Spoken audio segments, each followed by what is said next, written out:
the day that they took me the memorial slabs out of the studio to take them up to the site, they got them on the site, and then the wind blew two of them over. It was a big heavy thing, and didn't have them propped up in time. And broke two of them. What was this? What two slabs? What are you on about there? I'm talking about the memorial. The memorial slabs? Yeah, the memorial is built in three walls, see, with sort of a facade on it, and men carrying weapons and things like that. Yeah. So they like the bayous. Yeah, like a tapestry. But it's sheltered, and they go right on the wall. Yeah, and two of the slabs broken up. So they had to have them repaired, you know. Well, did you go up, you got yourself photographed in front of them? I've got a book of it. Have you? Yeah, I've got all that, yeah. I've got a book of it. And 75 years after the event, they decided to put this up. I thought myself, bloody hell. You know, people don't forget. They don't.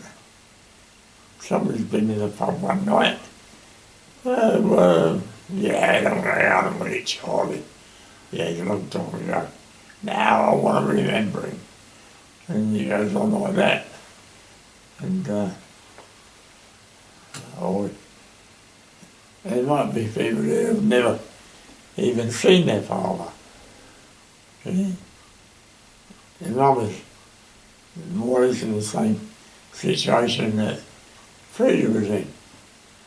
You know, and there's only inside there, clamoring to get out. But there's a lot of them. There's a lot of them. And they all go, a lot of these people about Alan's age go to these sort of events because they've never seen their dad.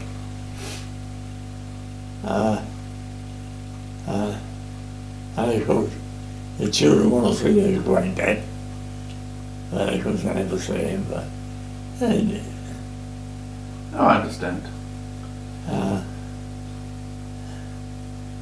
And they have a decent day out, right? So where is this, in Somerset? Whereabouts in Somerset? It's in Leicester. Leicester? Leicester, yeah. I thought you said Somerset. Yeah, Leicester. Leicester? Rutland. Rutland is the smallest county in England. Up at Oakham. Oakham on the well, not quite on the M1, more on the M6. But it's nice. It's not on the M6 because Oakham is further to the east. But Oakham is the area market town. And then you get Somerby, which is an outlying village. And the battalion, when we came home from Italy, they were stationed in different parts of this area where around Somerby.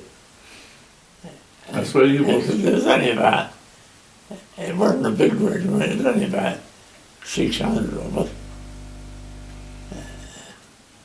Not a lot, really.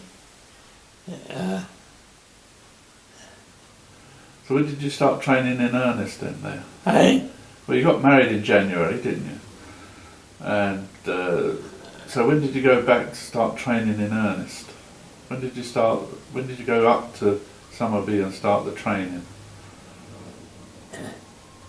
When we came back, well, we didn't. We went into Italy at the end of 43 to Toronto,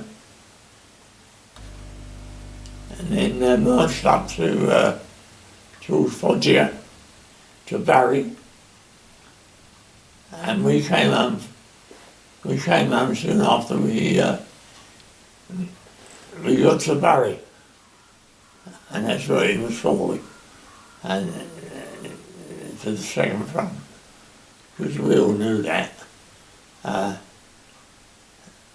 And from there on, that was it. Because you used to say that you was prepared, or they was getting you ready for D-Day. Oh no. Well, everybody knew anyway. Yeah. Everybody knew what was happening. The Germans had had it by then. At my house they had it. They'd still got, they could still kill a lot of people. But the writing was on the wall for them. So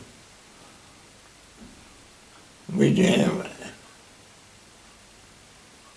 on D-Day, when we,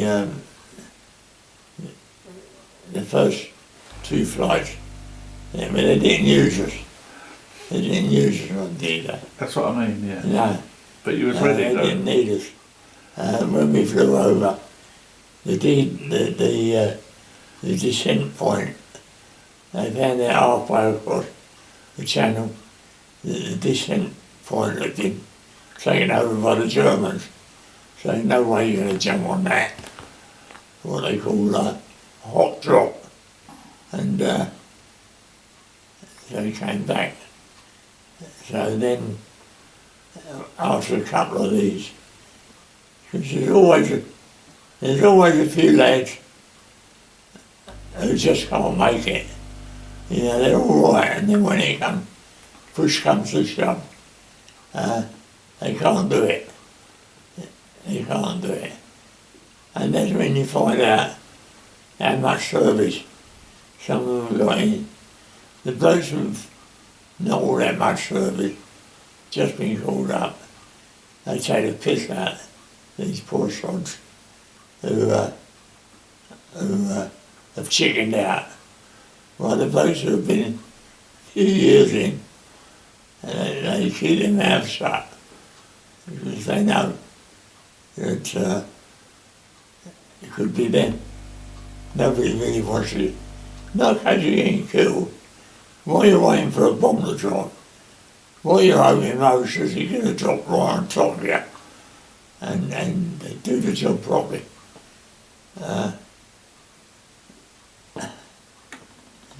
Yeah, well, it's, that's how you get by.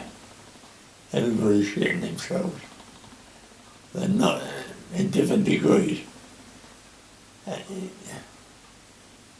You can almost tell when